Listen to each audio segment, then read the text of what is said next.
Irmãos e irmãs, vamos falar hoje sobre essa chave bíblica que libera riquezas sem perder a salvação. Isso não é um método secreto, não é uma fórmula mística e também não é uma barganha com Deus, nem um atalho espiritual. Ela é antiga, é simples, é profunda e ao mesmo tempo extremamente confrontadora, porque exige uma mudança da nossa mentalidade, do nosso coração e do nosso senhorio. A Bíblia deixa claro, do Gênesis ao Apocalipse, que o problema nunca foi a riqueza em si, mas quem governa o coração do homem. Jesus não condenou o dinheiro em momento algum. Ele revelava que o dinheiro se tornava um ídolo quando ocupa o lugar que pertence exclusivamente para Deus. Por isso ele disse com clareza absoluta: ninguém pode servir a dois senhores, porque ou há de odiar a um e amar ao outro, ou se dedicará a um e desprezará o outro. Não podeis servir a Deus e a Mamon. Mateus 6:24. Aqui está o ponto central.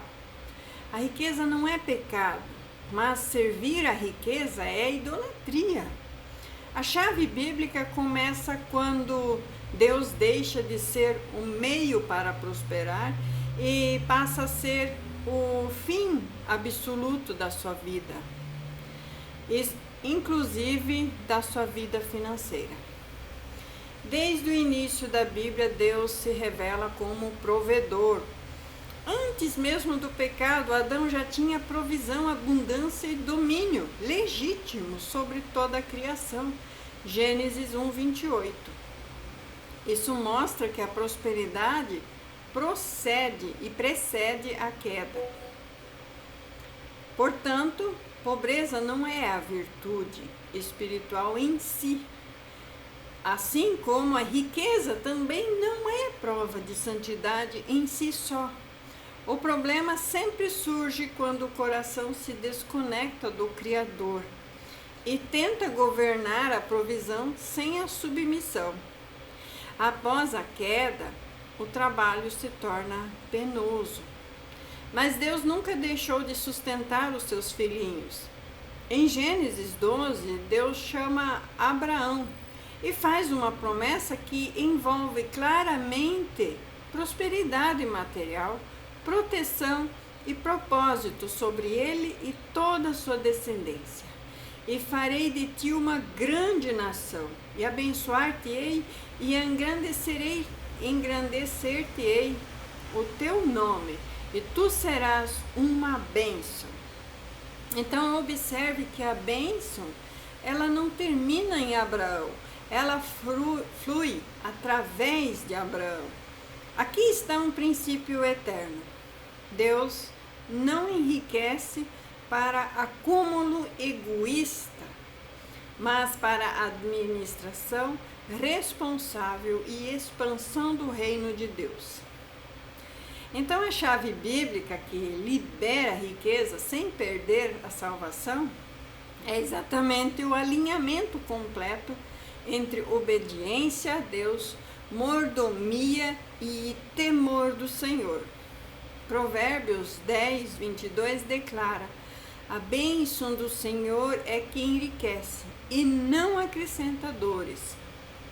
Esse versículo é ignorado tanto por religiosos que demonizam a prosperidade, quanto por gananciosos que espiritualizam a avareza. A riqueza que vem de Deus não carrega culpas, medos, opressões, ansiedade crônica e nem destruição familiar. Ela não exige mentiras, corrupções, explorações ou pactos com o pecado. Quando a riqueza cobra o preço da sua comunhão com Deus, da sua família ou da sua consciência, ela já deixou de ser bênção de Deus. Jesus aprofundou esse ensinamento quando ele afirma: buscai primeiro o reino de Deus e a sua justiça, e todas essas coisas vos serão acrescentadas. Mateus 6,33. Esse texto não diz buscai as coisas e o reino virá depois. Não. E nem diz que as coisas são o centro da vida espiritual. Também não. O reino vem primeiro. A justiça vem primeiro. E o acréscimo é consequência de priorizar Deus e a sua justiça. E a maioria das pessoas tenta inverter essa ordem. E é exatamente aí que se perde tanto a paz quanto a salvação. Quando o dinheiro se torna prioridade, o coração começa a justificar as escolhas erradas, os relacionamentos errados, os negócios ilícitos e compromissos que Deus nunca aprovou. O acréscimo sem o reino vira laço, óbvio. O acréscimo com o reino vira ferramenta. O jovem rico é um dos exemplos mais claros e mais ignorados sobre este tema. Em Mateus 19, ele se aproxima de Jesus com uma pergunta espiritual. Bom mestre, que farei eu para herdar a vida eterna? E Jesus responde, apontando para os mandamentos, e o jovem afirma cumpri-los. Então Jesus toca no ponto central.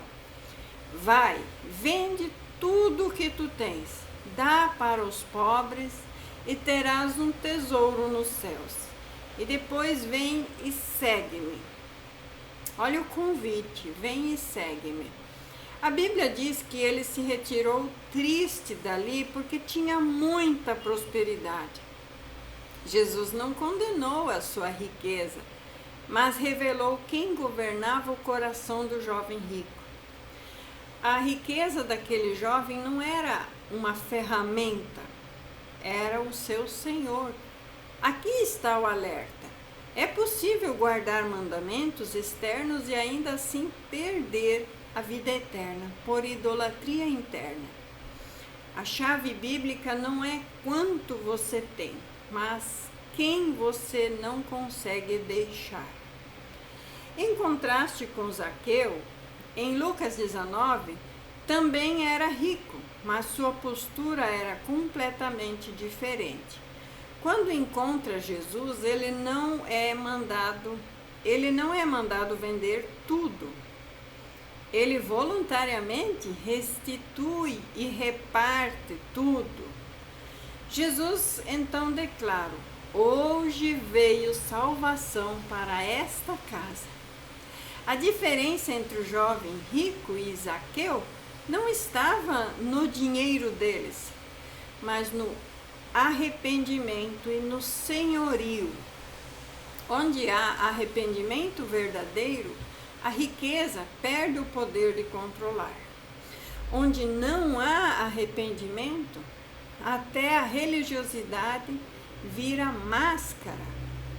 O apóstolo Paulo resume equilíbrio de forma perfeita em 1 Timóteo 6, 9 e 10. Mas os que querem ficar ricos caem em tentações e em laços e em muitas concupiscências loucas e nocivas que submergem os homens na perdição e na ruína. Porque o amor ao dinheiro é a raiz de toda espécie de males.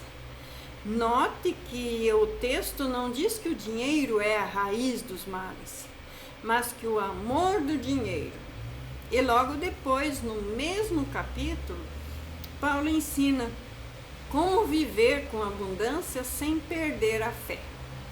Ele manda os ricos deste mundo que não sejam altivos e que não ponham a sua esperança na incerteza das riquezas, mas somente em Deus, que abundantemente nos dá todas as coisas para delas gozarmos.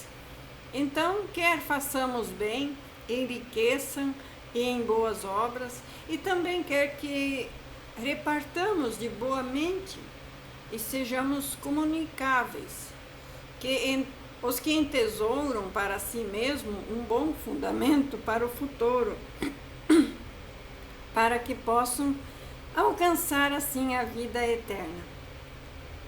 1 Timóteo 6, 17 a 19, diz que aqui está a chave completa: a esperança em Deus, a generosidade, a prática, o desapego interior e a visão eterna.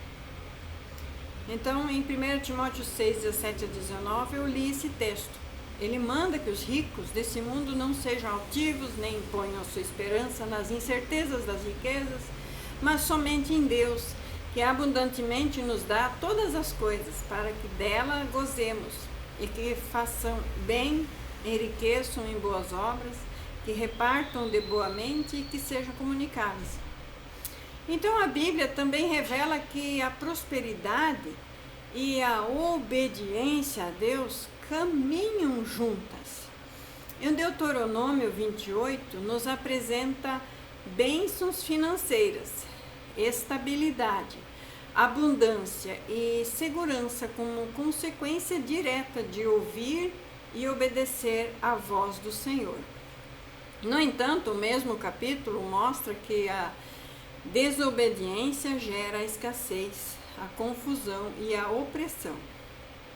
Não é Deus que castiga arbitrariamente, é o próprio sistema espiritual da vida que responde à submissão ou à rebeldia.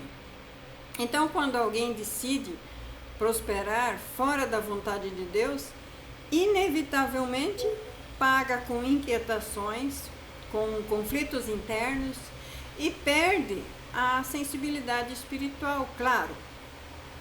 Jesus contou-nos a parábola do rico insensato em Lucas 12, para confrontar exatamente isso. O homem prosperou, seus celeiros se encheram e ele decidiu viver para si. Deus então chama ele de louco, não porque ele prosperou, mas porque ele excluiu Deus de seus planos. Assim é aquele que para si ajunta tesouros e não é rico para com Deus. Essa frase deveria ecoar constantemente no coração de quem deseja prosperar sem perder a salvação. Ser rico para com Deus significa viver consciente de que tudo pertence a Ele, inclusive o nosso fôlego, a nossa inteligência, as oportunidades que temos e os nossos recursos. A chave bíblica final se manifesta na cruz de Cristo.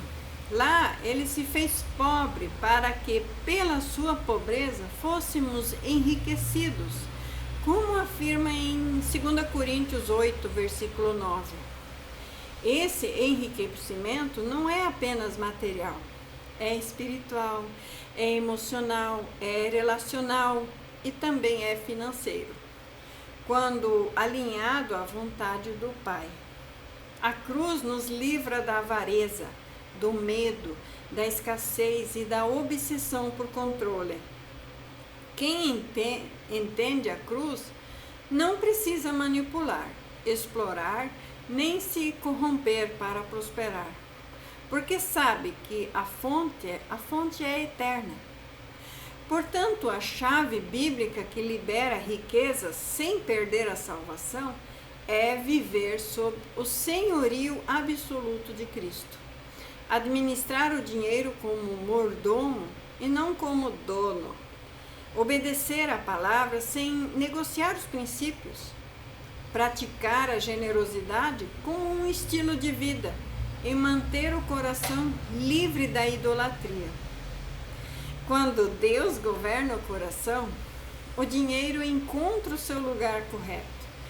E quando o dinheiro está no lugar certo, ele serve exatamente aos propósitos eternos, e em vez de afastar da vida eterna. Essa sim é a prosperidade que não rouba a sua paz, não destrói a sua fé e também não compromete a sua salvação. Porque essa prosperidade, ela nasce do reino e flui pela obediência e termina em glorificar a Deus. Então, que você tenha aprendido com essa mensagem tão profunda sobre prosperidade e reino de Deus. Fique com essa palavra em nome de Jesus Cristo. Amém.